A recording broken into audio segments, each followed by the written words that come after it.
coronavirus, le nombre de décès stagne tandis que le nombre de guéris augmente. L'efficacité des équipes de riposte a été prouvée à l'hôpital du Cinquantenaire et à l'amitié sino-congolais. Les témoignages poignants des personnes guéries et sorties de la Cinquantenaire dans ce journal.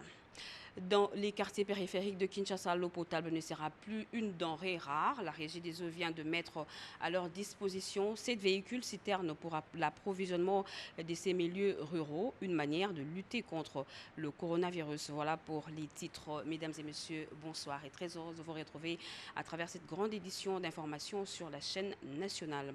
Ouvrons ce journal par la situation épidémiologique du coronavirus. Ce mercredi 15 avril 2020, sauf changement des dernières minutes en RDC, le cumul est de 254 cas confirmés. Au total, 21 décès et 21 personnes guéries. 120 cas suspects sont en cours d'investigation. 13 nouveaux cas confirmés à Kinshasa.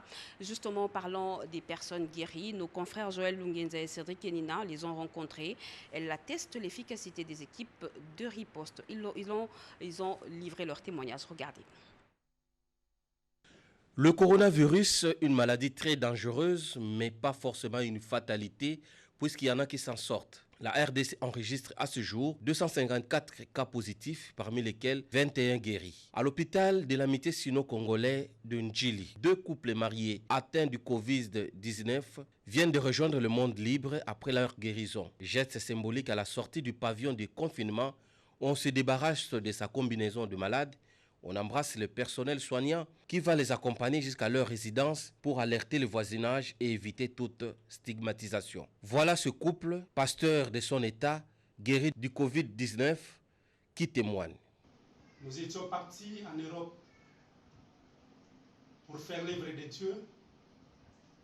Nous étions en Allemagne, en Liège, en Bruxelles, en Hollande, à Paris. Et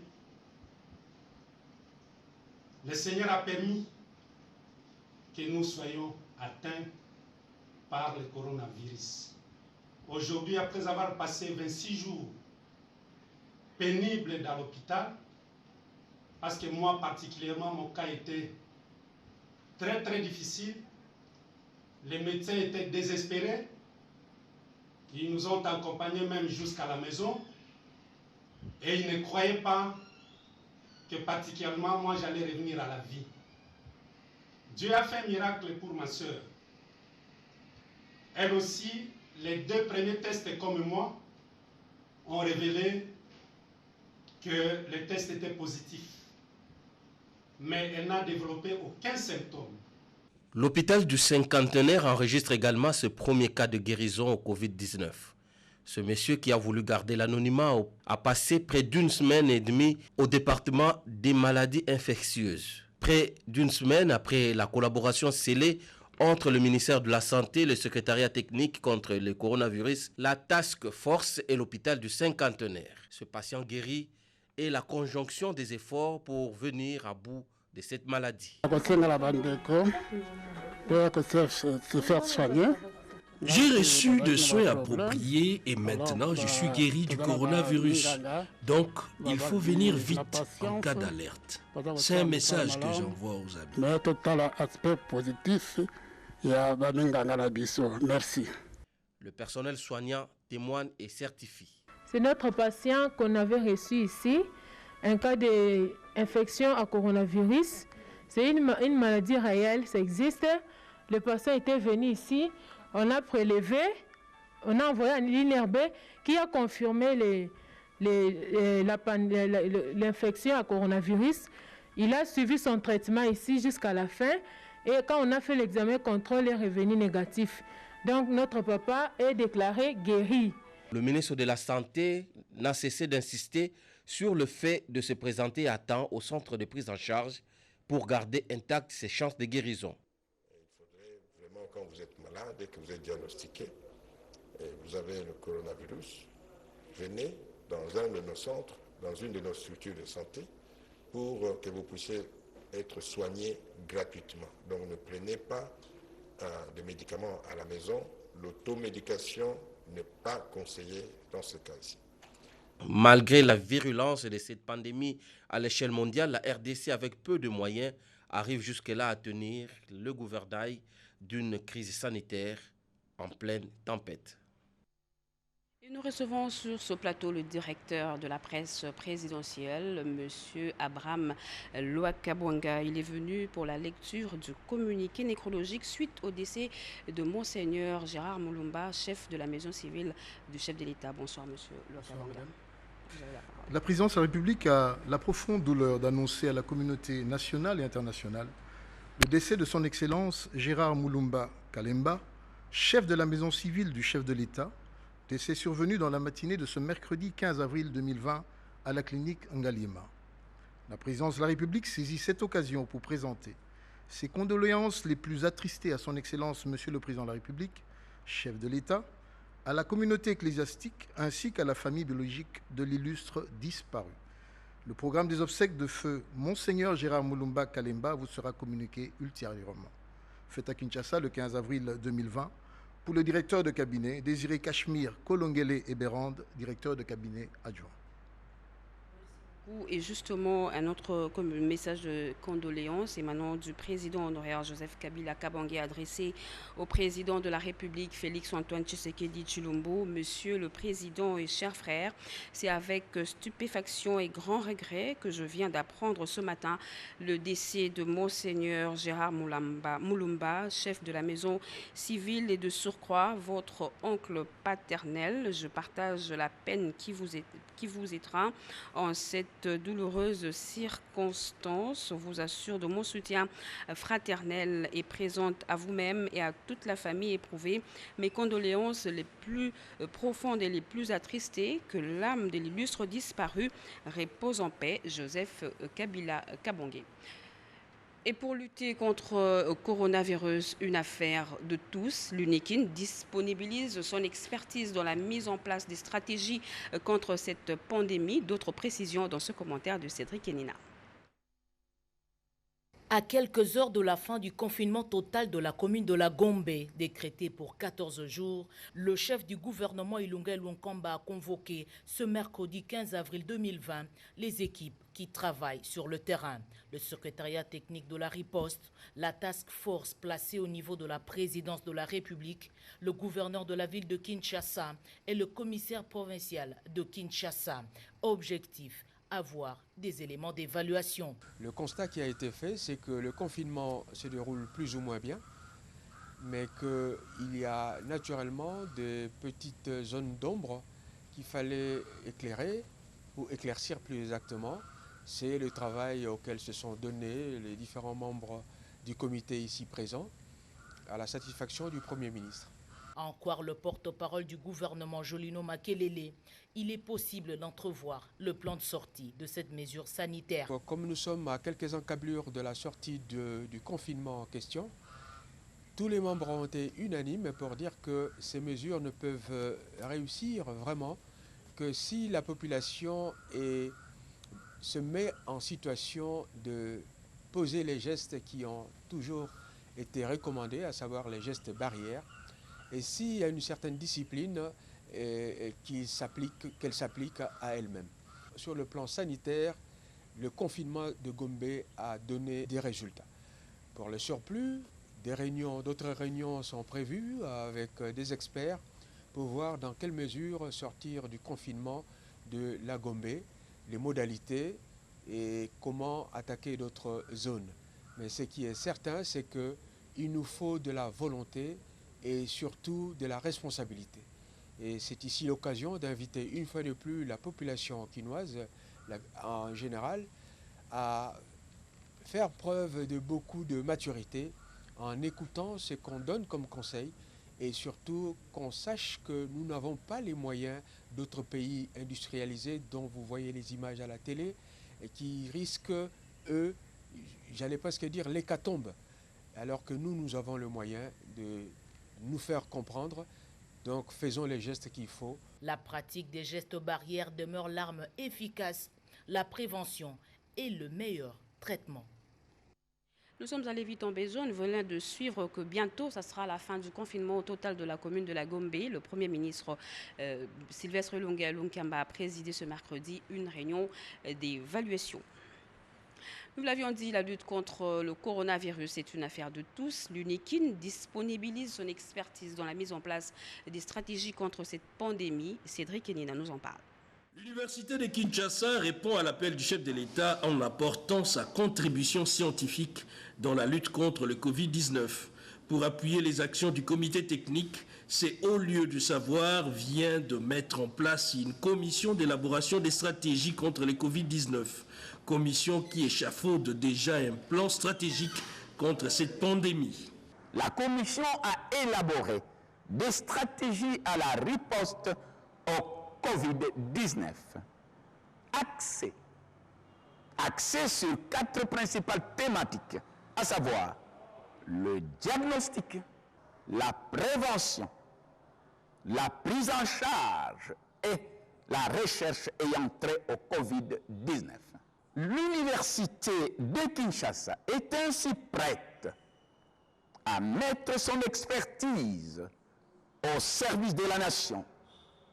Le document de travail sur les stratégies de l'Université de Kinshasa à la riposte sera présenté incessamment à notre ministre de tutelle, son Excellence, Monsieur le ministre Thomas Louaka Losenjola, qui le transmettra ensuite au service attitré pour la riposte au Covid-19. Pour remplir convenablement sa triple mission axée sur l'enseignement, la recherche et les services à la communauté, l'Université de Kinshasa, par les truchements de ses éminents scientifiques, compte initier des émissions télévisées, miroirs des recherches entreprises dans les domaines de cette lutte. Désormais, toutes les barrières érigées illégalement sur la nationale numéro 1, axe Kinshasa-Pont-Luangue, ont été supprimées. Décision prise par une mission gouvernementale conduite par le ministre des Transports et Voies de Communication, Didier Mazenga, dans cette partie de la République. Vital Mpagabitassine, ce reportage. Barrière pilule sur la nationale numéro 1, axe Kinshasa-Pont-Luangue. Une situation qui va à l'encontre des mesures arrêtées par le chef de l'État il y a peu. Cela dit, conduite par le ministre des Transports et Voies des Communications, Didier Mazenga Mukanzu, cette mission conjointe transport intérieur consiste justement à supprimer toutes les barrières érigées par certains éléments de la police nationale congolaise sur la route et qui empêchaient l'acheminement de produits de première nécessité en direction de Kinshasa. Quand le véhicule arrive, la PC récupère les documents. Et après avoir récupéré les documents, il faut passer au bureau. Il y a au moins 15 ou 20 services qui sont liés à la PCR. Je me pose des questions pour les grands camions comme ceci. Les services comme l'agriculture, les services comme les cultures et arts, ça vient chercher quoi dans les transports? Je vous dis qu'il suffit juste de donner le document, vous devez payer toutes ces taxes. Tenez, chaque conducteur de moto était obligé de payer 20 000 francs congolais comme taxe et 30 000 francs congolais par les taxes bus. À cette période, il n'y a pas de taxes, les barrières là c'est déjà interdit par le gouvernement. C'est-à-dire que nous sommes en train de dégager, mais les agents de la Sainte-Père vont rester dans chaque lieu des barrières.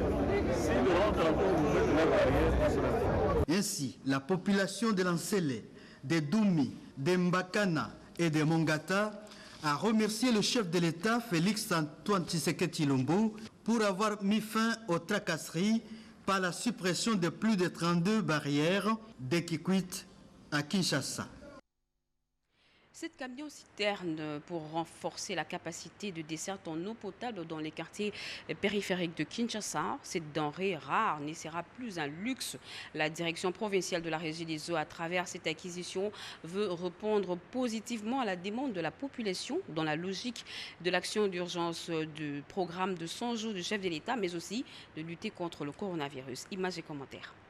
Le ministère de l'Énergie n'est pas resté indifférent aux doléances des populations quinoises vivant dans la périphérie. Il vient de mettre à leur disposition des véhicules citernes pour leur desserte en eau potable en cette période où sévit la pandémie du coronavirus. La cérémonie des remises des véhicules au directeur général de la Régie des eaux, Clément Moubiaï Kachama, a été présidée par le vice-ministre de l'Énergie, Papi Mpongo. Cela pour se conformer à la politique du chef de l'État, Félix Antoine Tshisekedi Tshilombo, dans ces secteurs qui qui prévoit de mettre à la disposition de la population de l'eau potable. Le directeur général de la Régie des eaux, à son tour, émis les clés des contacts de ces 7 nouveaux camions-citernes au directeur provincial de Kinshasa, en présence de quelques directeurs centraux. Clément Moubiaï Kachama a exprimé la gratitude de toute l'entreprise au président de la République et lui a rendu un hommage mérité pour son appui qui permet à la Régie des eaux de traduire dans les actions à impact visible sa vision sociale, le peuple d'abord. Nous avons mis tout ce temps à la disposition de la commission technique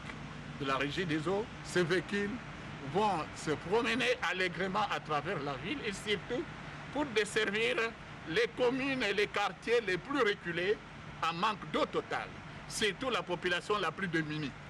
Aujourd'hui, l'eau étant normalement une denrée qui donne de la vie, mais elle constitue aussi en tant que remède à cette pandémie. Le directeur général a enfin instruit le DPK et ses collaborateurs de faire bon usage de cette nouvelle acquisition, de tout mettre en œuvre pour l'opération d'implantation de 30 premières bornes fontaines déjà répertoriées. Aux forces armées de la République, la garnison militaire de Lubumbashi, appelée à faire front contre l'insécurité qui bat son plein dans la ville cuprifère et la pandémie du coronavirus. L'appel est du chef d'état-major général des FARDC, le général d'armée Mbala Moussessé, lors d'une causerie au camp Vangu de Lubumbashi. Félix Zalomé-Tidontou. 50 minutes chrono ou presque ont suffi au sultan général de FARDC pour battre l'appel à l'ordre des troupes de la garnison militaire de Lubumbashi au camp Vangu. Le général d'armée Mbala Moussessé Célestin s'est attaqué dans sa causerie morale sur 2 fronts. La lutte contre l'insécurité et la lutte contre la pandémie des coronavirus Covid-19, plus meurtrière que la guerre. Ces 2 théâtres de combat ont attiré son attention sur les dispositions à observer pour assurer la sécurité des hommes et de leurs biens. Il a fait allusion à la discipline, au respect des serments militaires, à la loyauté à l'autorité établie. Aussi a-t-il invité les uns et les autres à se départir des tares, des trahisons, du tribalisme et des couleurs politiques au bénéfice de la culture, du nationalisme et du soutien du respect des commandements. Un tel major, il va me donner les ordres, c'est celui-là qui va me dire ce que je dois faire, c'est celui-là, il parle ma langue. Il est de ma tribu, c'est à celui-là que je vais obéir. Pas du tout. Le général Mbala Moussessé a appelé aussi de tous les vœux à l'identification de chaque militaire dans son unité d'affectation, sous peine d'être assimilé aux inciviques et hors la loi, auteurs des actes de criminalité, meurtres et morts d'hommes à Lubumbashi, au Haut-Katanga. Le devoir d'un militaire, leur dira-t-il, est aussi l'acceptation et l'obéissance à l'appel de la mutation pour mieux connaître le pays. Sauver les Congolais, sauver la nation pour que la pandémie ne fasse pas de désastre chez nous. Enfin, il a exigé le respect strict des mesures de barrière pour éviter la propagation de la pandémie des coronavirus Covid-19, aussi dévastatrice, sans merci à tout venant et à quiconque s'expose sur son passage. La compétence et la disponibilité des patients en toutes circonstances, c'est le thème de la Journée internationale de la biologie technique célébrée en confinement ce mercredi 15 avril 2020 au Conseil national de bureaux techniques médicaux. Il était avec Patience Moyokatoukou. Le monde célèbre chaque 15 avril la Journée internationale de la biologie technique, cette année sous les thèmes compétences et disponibilité pour tout patient en toutes circonstances. Confinement obligé, cette journée passe sous silence absolu où le monde entier en général et la République démocratique du Congo en particulier fait face au Covid-19. Mais pour le Conseil national des biotechnologistes médicaux que dirige Blandin Bokabela, cette journée ne peut pas rester sous silence car les biologistes ont du travail à faire pendant ces temps de la riposte contre les coronavirus. Le biologiste médical, le technicien de laboratoire sont aujourd'hui au front et cela amène une peur. Mais nous sommes là, derrière tous nos héros qui sont dans le front, les encourager, leur demander de mettre toutes leurs compétences au service de la nation, au service de nos malades, et cela tout en se disant, nous sommes dans une situation d'urgence. Blandin Bokabela donne l'objectif de la journée. Cette journée a pour objectif de donner l'opportunité aux biologistes médicaux et techniciens de laboratoire, d'une façon générale, de se retrouver réfléchir sur la profession, dégager les difficultés rencontrées et donner des perspectives pour l'avenir. C'est aussi au cours de cette journée que nous, corporations, nous tenons à sensibiliser nos membres sur le plan éthique et déontologie. Il en appelle à la bonne foi des autorités congolaises de bien équiper les laboratoires à la hauteur des pays occidentaux. Ceci permettra aux biologistes de mieux faire leur travail. Lutte contre le coronavirus, une affaire de tous. Chaque citoyen fait preuve de solidarité. La présidente de la mutuelle de santé Solidarité chrétienne, Anastasie Mwika, est allée à l'hospice des vieillards de Saint-Pierre dans la commune de Kinshasa pour émettre les kits sanitaires et autres biens de première nécessité. Lisette Mojinga Motombo. La mutuelle de santé Solidarité chrétienne que coordonne Anastasie Mwika a tenu à apporter sa petite contribution à l'augmentation de la qualité et l'accès aux soins de santé. Surtout en ce moment où le monde vit une véritable crise sanitaire avec la pandémie de Covid-19 qui a fait à ce jour plus de 2000 morts à travers le monde selon les derniers chiffres de l'Organisation mondiale de la santé. La République démocratique du Congo aussi est touchée avec plus de 200 cas recensés et une vingtaine de morts. Ces gestes, selon Anastasie Mwika, c'est une réponse à l'appel lancé par le président de la République à tous les citoyens congolais de s'engager, chacun à son niveau, à lutter contre le Covid-19, ce virus qui a déstabilisé tous les secteurs de la vie sociale. Il a remis à la sœur Yvette Mayabou, gestionnaire de l'hospice des vieillards Saint-Pierre dans la commune de Kinshasa, des sacs de riz, du sucre, des sémoules, des gels désinfectants, des savons liquides, huile végétale, maïs, lave-mains, du lait, de l'eau, des papiers hygiéniques et les cartons de poissons salés. Je lance vraiment un vibrant appel en ces moments de pandémie pour qu'il y ait vraiment un soutien fort, matériel et visible. Parce que cette pandémie cause déjà des dégâts. Il y a des vols, il y a le banditisme qui sévit. Et donc, nous devons vraiment assister nos personnes âgées, nos personnes vulnérables, la femme, l'enfant.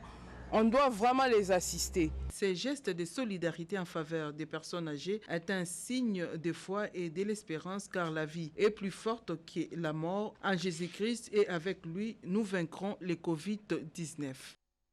Et dans la province de Tanganyika, le Fonds des Nations Unies pour l'enfance accompagne le gouvernement provincial dans la lutte contre le coronavirus. Un lot de matériel de protection contre cette pandémie a été remis au ministre provincial de la Santé. Regardez.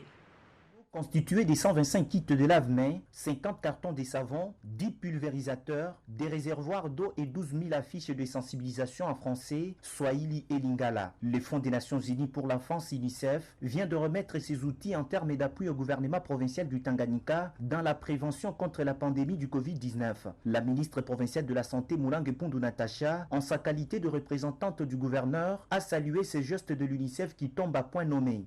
Je suis très émue de réceptionner ces lots de la part d'UNICEF. C'est un geste vraiment louable. Merci, c'est ça le vrai partenariat. Pour sa part, le coordonnateur du comité des ripostes au coronavirus au Tanganyika, Dr Adalbert Ngandwe, rassure que ces équipes multisectorielles travaillent pour que la population soit informée du danger qui est le Covid-19. Il annonce incessamment la distribution de ces kits dans toutes les zones de santé de la province. Ce que nous allons dire, c'est un matériel qui sera rendu disponible à toutes les zones de santé. Donc les 3 commissions vont se réunir pour nous préparer un plan de distribution que nous allons rendre également disponible auprès du gouvernement provincial avec qui nous avions été ce matin pour qu'on puisse nous faciliter dans le transport. Nous demanderons également aux autres partenaires qui peuvent avoir les moyens de pouvoir nous assister davantage afin que nous puissions le dispatcher dans toute la province du Tanganyika. La population soit informée, sensibilisée et puisse utiliser les mesures préventives afin de pouvoir éviter le Covid-19. L'UNICEF s'engage aux côtés du gouvernement provincial du Tanganyika pour appuyer des activités notamment de sensibilisation et de ripostes. Jusque-là, aucun cas positif au Covid-19 n'est à signaler. Mais les acteurs impliqués dans la lutte affûtent leurs armes, notamment dans la communication, pour les changements des habitudes qui exposeraient au risque de contagion de la pandémie. Les maquis troublent l'ordre public avec récurrence dans le Congo central. Ces adeptes des Nemwandantemi ont créé lundi dernier une situation qui a conduit à la mort d'hommes. Le vice-ministre de l'Intérieur s'est rendu sur place pour prêcher la paix et réconforter les blessés qui se comptent par dizaines à l'hôpital de Kisantu. Edi Chala. Mission accomplie pour le vice-ministre de l'Intérieur dans la province du Congo central où il était en mission d'inspection de l'application des mesures d'urgence prises par le chef de l'État pour lutter contre le coronavirus en République démocratique du Congo. Sur son chemin de retour, Innocent Bokele Walaka, qu'accompagnait le gouverneur de cette province, a éteint la flamme d'insécurité allumée depuis lundi par les adeptes de Bundu Diamayala au niveau de Kisantu. Après affrontement avec les éléments de la police nationale congolaise qui a occasionné mort d'hommes et plusieurs blessés. Il a rendu visite à ces infortunés à l'hôpital Saint-Luc de Kisantu et il appelle à la paix et à l'unité. C'est la désolation. Nous venons de perdre les gens inutilement. Je pense qu'il est grand temps que de tels actes puissent prendre fin. Je donne un message de paix, d'unité et de cohésion. Le Congo a besoin plus aujourd'hui de lutter contre cette pandémie que de nous créer encore d'autres problèmes. Arrivé à Kinshasa, le vice-ministre de l'Intérieur, Innocent Bokele Walaka, a reçu en audience les membres du directoire de Bundu Diamayala, parti de Nemwandantemi, notamment le vice-président et le secrétaire général du parti. À cette rencontre, il s'était également joint les députés nationaux élus du Congo central. Ils sont en train de réclamer le paiement des émoluments ou avantages de notre frère Nemwandantemi. Le message a été clair et ferme. Enlever les barricades sur la nationale numéro 1. Ces revendications seront transmises à qui de droit pour examen. Dans l'entretemps, toutes les mesures sont prises pour éviter ce genre de situation. Travaux de 100 jours du chef de l'État, démarrage ce mercredi 15 avril 2020 des travaux d'asphaltage de la route musée de Goma-Umbi par la société Sokok. C'est un reportage de la RTNC Nord-Kivu. Après l'aménagement de la couche des fondations et des bases, la société congolaise des constructions Sokok a procédé ce mercredi 15 avril dans la matinée à la fixation de la couche de roulement sur la chaussée de l'avenue du musée. Cette avenue qui s'étend sur 1450 mètres de longueur et 12 mètres de largeur va être à la disposition de la population pour usage dans peu de temps selon l'agenda de la société. La population félicite les efforts consentis par le gouvernement et la société congolaise des constructions dans l'exercice de ces œuvres qui sont d'intérêt public. Joie de voir que Sokok est en train d'exécuter le projet d'asphaltage de la route entre présidentielle et ça faisait longtemps qu'on était en train de s'inquiéter par rapport au retard que nous avons observé quant à ce qui concerne l'asphaltage. Mais aujourd'hui, vraiment, nous sommes contents de voir que c'est une route de qualité, c'est une très bonne construction. Nous encourageons la société Sokok. Le directeur technique de Sokok, Jacques Amani, dit que la qualité de l'exécution de ces projets a été certifiée et réalisée en collaboration avec le laboratoire national de l'Office des routes et a ensuite exhorté la population de faire bon usage de ces tronçons. Oui, les travaux continuent normalement parce qu'après, ici, à les 550 mètres, on continue à préparer aussi la couche de fondation sur le reste de la partie, sur cet axe-là. Aussi, l'avenue Kassix continue aussi à être exécutée. Et nous sommes en train de... Aujourd'hui, on va réceptionner la couche de fondation. Nous travaillons avec le laboratoire national de l'Office des routes qui vient certifier tout ce que nous faisons comme qualité. Signalons que les travaux de construction assurés par Sokok se poursuivent dans la ville de Goma dans le cadre des 100 jours du chef de l'État. Et dans la province de Haut-Uélé, le gouvernement provincial vient d'acquérir sur fonds propres une vingtaine d'engins destinés aux travaux de réhabilitation des infrastructures routières. La réception de ces engins, évaluée à plus de 2 millions d'euros à la livraison au port de Mambasa, a eu lieu mardi 14 avril dernier. Regardez. Cette image inédite digne d'un récit de science-fiction aura été la plus émouvante pour cette assistance triée à la volée ici dans ce poste péage de Beau ce mardi 14 avril. Voir une colonne d'engins composée notamment de bulldozers, de excavatrices, de niveleuses, de camions-bennes, de concasseurs ou encore de porte-chars converger vers une province sous l'initiative d'un gouvernement local était tout simplement surréaliste il y a quelques mois à peine en RDC. Le gouverneur de province Christophe Passiane Manga est venu élever les niveaux de civilisation des populations du Haut-Uélé. Dans son allocution, le ministre des Infrastructures, Norbert Mandona, s'emploie à donner quelques éclaircissements. À moins d'une année, 212 km de routes d'intérêt général et urbaine ont été réhabilités. Une partie des engins réceptionnés sera déployée sur la route principale prioritaire 426. L'autre partie va renforcer les travaux de réhabilitation de l'axe Iziro-Ouacha. L'occasion pour le vice-gouverneur Christian Pitonga Mogandro de rappeler les engagements phares du gouvernement Bassiané-Nonga dans ce domaine du désenclavement du Haut-Tuélé. Outre ces enjeux, la province a également acquis sur fonds propres 26 conteneurs de hangars métalliques destinés à la construction des entrepôts, des prisons, des salles polyvalentes et de la mairie d'Issiro. Il est donc temps que toutes les filles et fils de notre province soutiennent et s'approprient les actions du gouvernement provincial pour l'émergence de notre patrimoine commun. Tout en saluant la collaboration entre le gouvernement et l'Assemblée provinciale, Christian Pitonga réitère surtout la détermination de l'exécutif provincial à poursuivre les chantiers en cours sur plusieurs axes et d'amorcer d'autres grâce à cette acquisition, fruit du partenariat avec la firme allemande Rennes International. Et ce message de condoléances qui émane de la primature, Excellence, Monsieur le Président de la République, c'est avec émotion que j'apprends le décès de Monseigneur Gérard Moulumba, chef de la maison civile du chef de l'État. La disparition de cet homme de foi et de sagesse est une grande perte, non seulement pour le cabinet de votre Excellence, mais aussi pour la nation et l'Église qu'il a su servir pendant de nombreuses années. Excellence, Monsieur le Président de la République, en ces circonstances si douloureuse, je tiens à exprimer à votre autorité et en mon nom propre et celui de mon gouvernement mes condoléances les plus sincères. Que l'Éternel Dieu, maître des temps et des circonstances, daigne apporter à votre Excellence ainsi qu'à toute votre famille le réconfort nécessaire en ce moment des dures épreuves faites à Kinshasa le 15 avril 2020. Sylvestre Ilunkamba. Et le message de Jean-Claude Massango Moulongo, gouverneur honoraire de la Banque centrale du Congo. C'est avec beaucoup de tristesse que j'ai appris ce mercredi 15 avril le décès de Monseigneur Gérard Moulumba, chef de la maison civile du chef de l'État. Aussi, je présente mes très sincères condoléances au président de la République, Félix-Antoine Tshisekedi Tshilombo, ainsi qu'à sa famille. Dieu a rappelé auprès de lui son illustre serviteur. Le Seigneur a donné, le Seigneur a repris, que son âme repose en paix.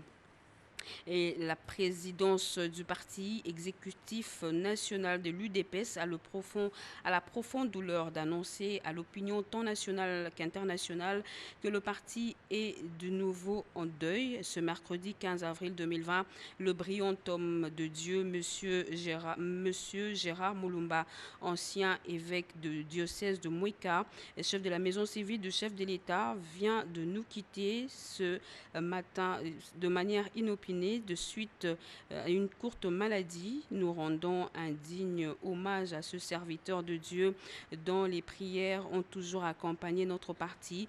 Nous invitons les combattants et cadres du parti à tenir une attitude de recueillement en mémoire de l'évêque dont la disparition porte un coup de la République, à la République et à la famille biologique du chef de l'État et à l'UDPS. L'enterrement digne et sécurisé est prévu à l'honneur de l'illustre disparu fait à Kinshasa le 15 avril 2020, Augustin Kabouya. À son Excellence, Monsieur le Président de la République, chef de l'État, nous apprenons avec beaucoup de stupéfaction le décès de son Excellence, Monsieur Gérard Moulumba, chef de la maison civile du chef de l'État et qui est aussi votre oncle paternel.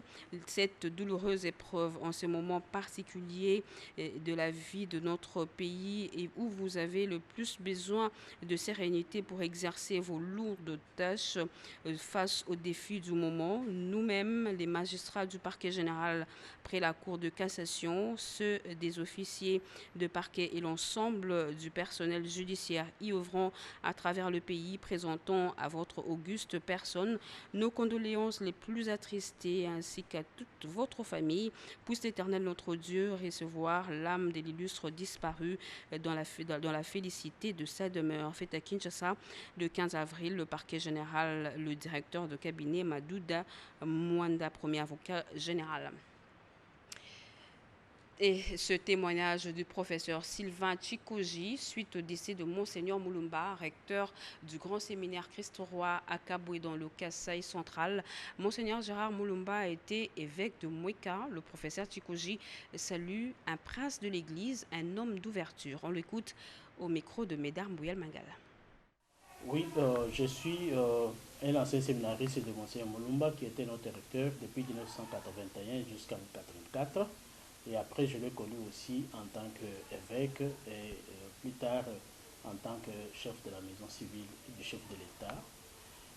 Je retiens de lui qu'il était un homme de bien, un père pour tous et quelqu'un qui était toujours au chevet de ses enfants, que nous étions en tant que séminaristes.